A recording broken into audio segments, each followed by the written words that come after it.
എല്ലാവർക്കും വിനീത നമസ്കാരം. ശ്രീമദ് ഭാഗവതം ദശമസ്കന്ധം ഉത്തരാർത്ഥം അധ്യായം 53 ശ്ലോകം 27, 28, 29, 30, 31, 32, 33, 34 8 ശ്ലോകങ്ങള് ഇന്ന് നമുക്ക് നോക്കാം. വല്ലാതെ വിഷമിച്ചു. ഈശ്വരന്മാരും എന്നിൽ പ്രസാദിച്ചിട്ടില്ല എന്ന് തോന്നുന്നു.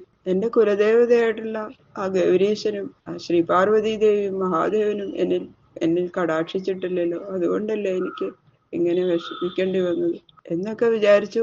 കുറച്ചു കഴിഞ്ഞപ്പോ സമയം കഴിഞ്ഞിട്ടില്ല, വരാതിരിക്കില്ല, അങ്ങനെയും തോന്നി. അങ്ങനെ കണ്ണടച്ച് അങ്ങനെ ഇരിക്കുന്ന സമയത്ത് പെട്ടെന്ന് ശുഭലക്ഷണം അനുഭവപ്പെടുത്തി കൊടുത്തു ഭഗവാൻ. രുക്മിണിയുടെ ഇടത്തെ തുട, കയ്യ്, കണ്ണ് ഇതൊക്കെ അങ്ങോട്ട് ഇടതുഭാഗം മുഴുവൻ അങ്ങോട്ട് തുടിക്കാൻ തുടങ്ങി. വാമാംഗസ്ഫുരണം സ്ത്രീകൾക്ക് വളരെ വിശേഷമാണ്. അത് അഭീഷ്ടകാര്യം സാധിക്കുന്നതാണ്.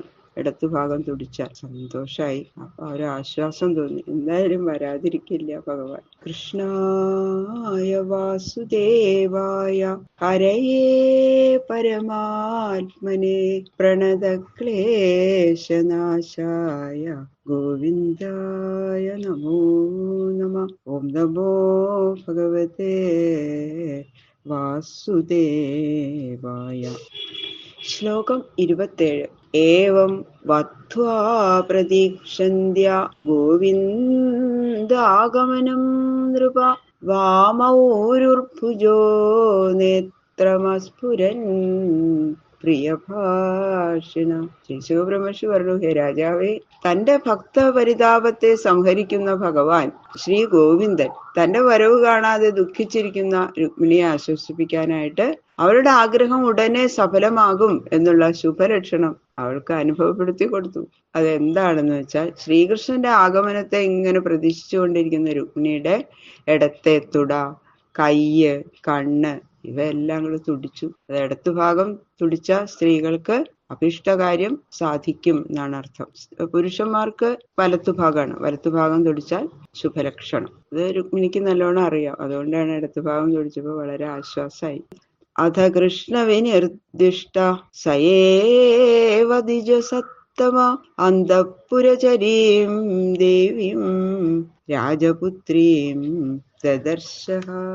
അങ്ങനെ ശുഭലക്ഷണം ഉണ്ടായപ്പോ സന്തോഷായിട്ട് രുക്മിണി വേഗം അതിന്റെ മുകളിൽ നിന്ന് മട്ടുപ്പാവുന്ന് ഇറങ്ങി അന്തഃപുരത്തിലേക്ക് ഇറങ്ങി. ഞാൻ അവിടെ അന്വേഷിച്ചുകൊണ്ടിരിക്കുകയാണ്.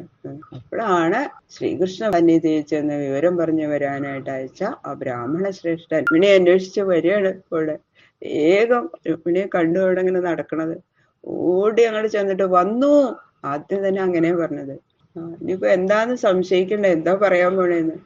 പിന്നെ മുഖത്തെ ഭാവം കൊണ്ട് തന്നെ മനസ്സിലാവും. ചിരിച്ചുകൊണ്ടാണ് പറയണത്. ഓടി വരികയാണ്. അങ്ങനെ അന്തഃപുരത്തിൽ സഞ്ചരിക്കുന്ന സുന്ദരിയും രാജപുത്രിയുമായ ആ രുക്മിണിയെ ബ്രാഹ്മണൻ കണ്ടു. സാതം പ്രഹൃഷ്ടവദനം അവ്യഗ്രാത്മഗതിം സതി ആലക്ഷ്യലക്ഷണാ വിജ്ഞാസമവൃച്ഛൽ ശുചിസ്മിത. രുക്മിണിക്ക് ബ്രാഹ്മണൻ വരണ കണ്ടപ്പോ തന്നെ നല്ലോണം മനസ്സിലായി. ആ കാര്യസിദ്ധിക്കായിട്ട് പോയി വരുന്ന ദൂതന്മാരുടെ മുഖഭാവാദികളെ കണ്ട ഉടനെ തന്നെ അതൊക്കെ മനസ്സിലാക്കാനുള്ള കഴിവ് രുക്മിണി ദേവിക്ക് ഉണ്ടായിരുന്നു. അപ്പൊ വേഗം ഒരു ബദ്ധപ്പാടും കൂടാതെ സന്തോഷത്തോടു കൂടി സഞ്ചരിച്ചു വരുന്ന ബ്രാഹ്മണനെ കണ്ടപ്പോ തന്നെ കാര്യം സാധിച്ചിട്ടുണ്ട് എന്ന് മനസ്സിലായിട്ട് ആ രുക്മിണി ദേവിയുടെ മനസ്സിലുണ്ടായിരുന്ന സന്തോഷത്തെ പുറമെ പ്രകാശിപ്പിക്കുന്ന പുഞ്ചിരിയോടുകൂടി ബ്രാഹ്മണനോട് വർത്തമാനം ചോദിക്കുകയാണ്.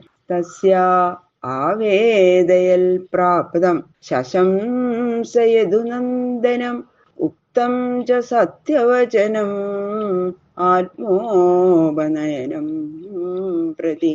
അങ്ങനെ എന്തായി എന്തൊക്കെയാ കാര്യം ബ്രാഹ്മണ കണ്ടില്ലേ ശ്രീകൃഷ്ണ ഭഗവാനെ എന്നൊക്കെ ചോദിച്ച ആ രുക്മിണി ദേവിയോട് ആ ദ്വിജൻ വന്നിട്ടുണ്ട്.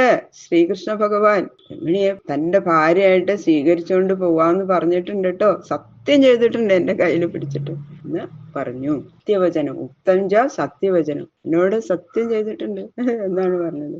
തമാഗതം സമാജ്ഞായ വൈദർഭീ ഹൃഷ്ടമാനസ ന പശ്യന്തി ബ്രാഹ്മണായ പ്രിയമന്യന്ന നാമ ശ്രീകൃഷ്ണ ഭഗവാൻ വന്നു എന്നുള്ള വിവരം അറിഞ്ഞപ്പോ വളരെ സന്തോഷിച്ച ആ രുക്മിണി എന്താ ബ്രാഹ്മണനൊരു കൊടുക്കുക സമ്മാനം, ഏറ്റവും ഉചിതമായ ഒരു സമ്മാനം കൊടുക്കാൻ. അപ്പൊ മറ്റൊന്നും അത് കണ്ടില്ല. എന്ത് ചെയ്തു? ഒന്നാമതായിട്ട് ആദ്യം തന്നെ പ്രിയം ഒരു നമസ്കാരം. പ്രിയം അന്യം നാമസാനി, ഇതിനേക്കാളും കൂടുതലൊന്നും എനിക്ക് ചെയ്യാനില്ല എന്നുള്ള മട്ടില് ആദ്യം തന്നെ ബ്രാഹ്മണനെ അങ്ങോട്ട് നമസ്കരിച്ചു. പിന്നെയാണ് അനേക സമ്മാനങ്ങളും സംഭാവനകളും ഒക്കെ ബ്രാഹ്മണന് പിന്നെ കൊടുത്തു. അതാണ് മഹാലക്ഷ്മി അല്ലേ. മഹാലക്ഷ്മി എന്നുകൊണ്ട് നമസ്കരിച്ചാലോ പിന്നെന്താ, ആ ബ്രാഹ്മണനെല്ലാം ലഭിക്കും അല്ലേ. പ്രാപ്തൗ ശ്രുത്വാ സ്വദുഹിതു ഉദ്വാഹ പ്രേക്ഷണോത്സുകൗ അഭ്യയാൽ തൂര്യഘോഷേണ രാമകൃഷ്ണൗ സമർപ്പണേ.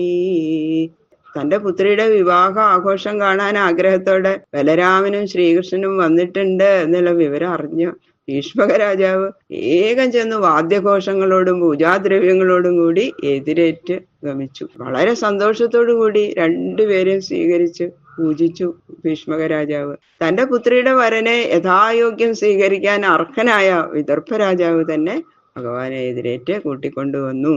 ഇതേവരെ മറ്റുള്ളവരെയൊക്കെ സ്വീകരിച്ചു കൊണ്ടുപോയത് രുക്മിയ. ഇത് വിദർഭ രാജാവ് തന്നെ വേഗം ചെന്ന് രാമകൃഷ്ണന്മാരെ എതിരേറ്റ് കൊണ്ടുവന്നു. മധുപർക്കമുപാനീയ വാസാംസി വിരജാംസി സ ഉപായനാന്യഭീഷ്ടാനി വിധിവൽ സമപൂജയൻ. ഉത്തമപൂജാ സാധനമായ മധുപർക്കം, വിശേഷ വസ്ത്രങ്ങള്, ഉത്കൃഷ്ടങ്ങളായ കാഴ്ചദ്രവ്യങ്ങള്, ഇതൊക്കെ വളരെ സന്തോഷപൂർവ്വം രാമകൃഷ്ണന്മാർക്കായിട്ട് സമർപ്പിച്ച് വിധിപ്രകാരം തന്നെ അവരെ ഭീഷ്മക രാജാവ് പൂജിച്ചു. തയോർ നിവേശനം ശ്രീമദുപകൽപ്യ മഹാമതി സൈന്യയോ സാനുഗയോ ആതിഥ്യം വിദധേയഥാ. നല്ലോണം മനസ്സിലായി. അത്ര ബുദ്ധി സാമർഥ്യമുള്ള ഭീഷ്മക മഹാരാജാവ് ശ്രീകൃഷ്ണനും സൈന്യങ്ങൾക്കും അകമ്പടിക്കാർക്കും വസിക്കാൻ ഏറ്റവും യോഗ്യതയുള്ള ഭവനം രാജധാനിക്ക് സമീപത്തിൽ അങ്ങ് കണ്ടുപിടിച്ച് വിധിപ്രകാരം സൽക്കരിച്ചു. ആദ്യം തന്നെ വരനെ ഇരുത്താനുള്ള ഒരു രാജധാനി ആദ്യം ഉണ്ടാക്കിയിട്ടുണ്ടായിരുന്നു. അതിലല്ല ശരിക്കും ശിശുപാലനെ കൊണ്ടിരുത്തിയത്, വേറൊരു രാജധാനിയില. ഇതുവരെ വന്നിടത്തോളം രാജാക്കന്മാരെ സൽക്കരിച്ചത് ഭീഷ്മകന്റെ പുത്രനാണ്. രാമകൃഷ്ണന്മാരെ ഭീഷ്മകൻ തന്നെ സൽക്കരിച്ചു. അദ്ദേഹം വളരെ ബുദ്ധിശാലിയാണ്. സൽക്കാരം അത്രയും വിധിപ്രകാരമാണ് ചെയ്തത്. തന്റെ മകളെ ശ്രീകൃഷ്ണൻ അപഹരിച്ചു കൊണ്ടുപോകാതിരിക്കില്ല എന്ന് ഊഹിച്ചു. എന്താന്ന് വെച്ചാൽ സൈന്യസമേതനായിട്ടാണ് ഭഗവാൻ വന്നിരിക്കുന്നത്. അപ്പൊ അത് വളരെ സന്തോഷായി. അപ്പൊ കന്യകയുടെ വരനായിട്ട് വരുന്ന പുരുഷനെ കന്യാപിതാവ് ഏതു വിധം സൽക്കരിക്കണം എന്ന് ശാസ്ത്രത്തിൽ പറഞ്ഞിട്ടുണ്ടോ, ആ വിധിപ്രകാരമുള്ള സൽക്കാരം തന്നെയാണ് ഭീഷ്മക രാജാവ് ശ്രീകൃഷ്ണൻ ഭഗവാന് ചെയ്തത്. ശിശുപാലനെ വേറൊരു ഭവനത്തിൽ വസിപ്പിച്ചു എന്ന് പറഞ്ഞിട്ടുണ്ടല്ലോ. ആദ്യം നിശ്ചയിച്ചിരുന്ന ആ ഉത്കൃഷ്ട രാജധാനിയിലാണ് ശ്രീകൃഷ്ണ ഭഗവാനെയും ശ്രീ ബലഭദ്രരെയും താമസിപ്പിച്ചത്. ബാക്കിയുള്ള ശ്ലോകങ്ങള് നാളെ നോക്കാം. സർവത്ര ഗോവിന്ദ നാമ സങ്കീർത്തനം ഗോവിന്ദ ഗോവിന്ദ.